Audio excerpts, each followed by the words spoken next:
Ever wondered how the 4th of July came to be? Well, buckle up for a journey back to when America was a cluster of 13 British colonies. Let's rewind to a time before the Declaration of Independence, when America was not yet a nation, but a collection of British colonies. The relationship between these colonies and their mother country, Great Britain, was anything but cordial. Tensions were escalating, and the spark that ignited this unrest was the British imposition of the Stamp Act of 1765. This act was a direct tax imposed by the British Parliament on the American colonies, requiring them to pay tax on every piece of printed paper they used. From legal documents and newspapers to playing cards, everything was taxed. The colonists were livid. They believed this act violated their rights as Englishmen to be taxed without their consent. From England's perspective, the British government spent a fortune to protect the colonies during the French and Indian War, which raged from 1756 to 1763. The Stamp Act and several subsequent taxes and acts were the British Crown's effort to refill its empty coffers. To add fuel to the fire, 2 years later, in 1767, came the Townshend Acts. These were a series of laws passed by the British government on the American colonies, imposing duties on imported goods like glass, paint, paper, and tea. Once again, the colonists were expected to bear the brunt of British taxation. This time, however, the colonists fought back. Boycotts of British goods became common, and protests rang out across the colonies. The colonies were a powder keg, and these acts were the sparks that lit the fuse. The relationship between the colonists and Great Britain was strained, to say the least. The colonists felt cheated, oppressed, and unheard. Their anger was growing, their patience was thinning, and their desire for change was mounting. The stage was set. The American colonies were simmering with discontent, and the fuse was lit for a revolution. The pot of discontent finally boiled over in 1770 in what we now call the Boston Massacre. The American colonies, already simmering with resentment against British rule, were set aflame with indignation. The Boston Massacre was a pivotal moment, a violent clash that resulted in the death of 5 colonial civilians at the hands of British soldiers.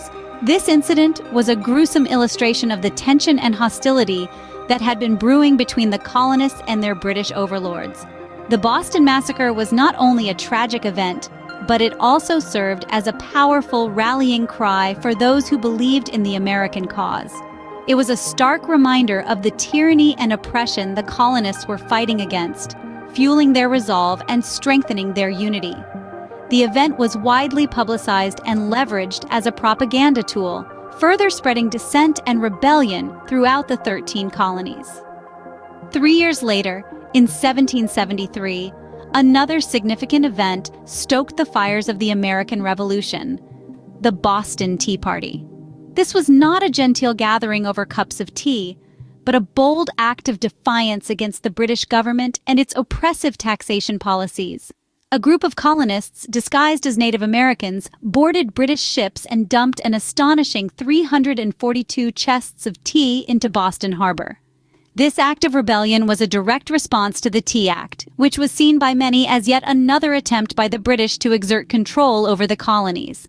The Boston Tea Party was a clear message to the British government. The colonists would not passively accept their unjust laws. They were ready to take decisive action to protect their rights and freedoms.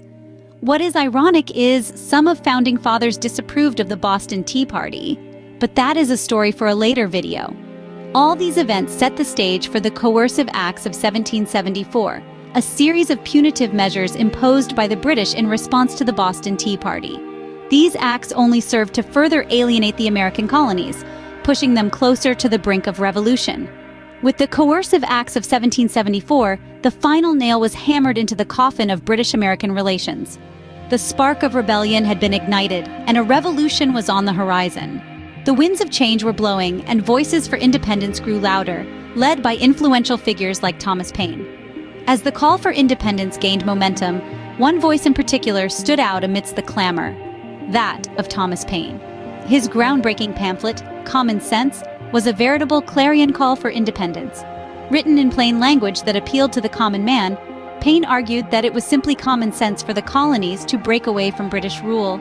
His words resonated with the colonists, fanning the flames of rebellion and making the idea of independence more than just a distant dream. While Paine's words were inspiring the colonists across the ocean, King George III's actions were only adding fuel to the fire. His dismissive response to the colonists' petitions for redress and his decision to label them as rebels further alienated the colonists. His actions were seen as tyrannical and oppressive, reinforcing the belief that the colonies were better off governing themselves.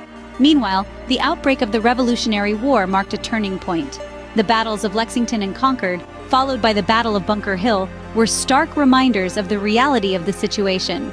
The colonists were not just fighting for their rights, they were fighting for their lives. The war made the need for a unified front and a clear declaration of intent all the more urgent. The escalating tensions, the passionate words of Paine, the actions of King George III, and the harsh realities of war all converged to create a groundswell of support for independence.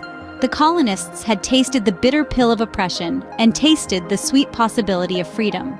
They were ready to make a stand, to declare their right to self-governance. The call for separation was echoing throughout the colonies, and it was time for that call to be formalized. In 1776, a defining moment arrived. The American colonies made their break from Great Britain official with the Declaration of Independence. This groundbreaking document was primarily the brainchild of Thomas Jefferson, a figure who would later become one of the United States' most influential founding fathers. Jefferson did not just pen a letter. He crafted a bold statement of defiance and ideology, a proclamation of the colonies' determination to self-govern. His words echoed through the halls of the Continental Congress, sparking intense debate among the delegates. The heart of the argument? Whether or not to sever the ties that bound them to the British crown. In this document, Jefferson outlined a litany of grievances against King George III, laying bare the injustices the colonies had suffered under his rule. He accused the king of trampling on the rights of the American people, of imposing unjust taxes, and of dissolving their representative houses. But Jefferson went beyond mere complaints. He asserted the inherent rights of all individuals, rights that no government had the authority to infringe upon. The Declaration of Independence was revolutionary, not just in its call for a new nation, but in its claim that all men are created equal, that they are endowed with certain unalienable rights, among them life, liberty, and the pursuit of happiness. These were radical ideas in a world still largely dominated by monarchy and aristocracy. The debates raged on, but eventually, consensus was reached. On the 4th day of July, the Continental Congress officially adopted the Declaration of Independence, marking a significant turning point in the war and unifying the colonies in their fight for independence. This was not just a pivotal moment for the American colonies. The repercussions of this bold move echoed across the globe, inspiring movements for independence worldwide, notably during the French Revolution. With the adoption of the Declaration of Independence, the 4th of July was forever etched into history as a day of freedom and autonomy. This momentous day marked the birth of a new nation, a nation founded on the principles of liberty, equality, and the right to self-determination. Thank you for watching. Hope you found this video informative and entertaining. Please subscribe, like, share, and comment. We do like to know and hear your feedback. And if you have the means, please consider supporting us on Patreon, where you can get early access to our videos, and where we post bonus material. Till next time, this is Geeky Tidbits saying cheers and have a good day.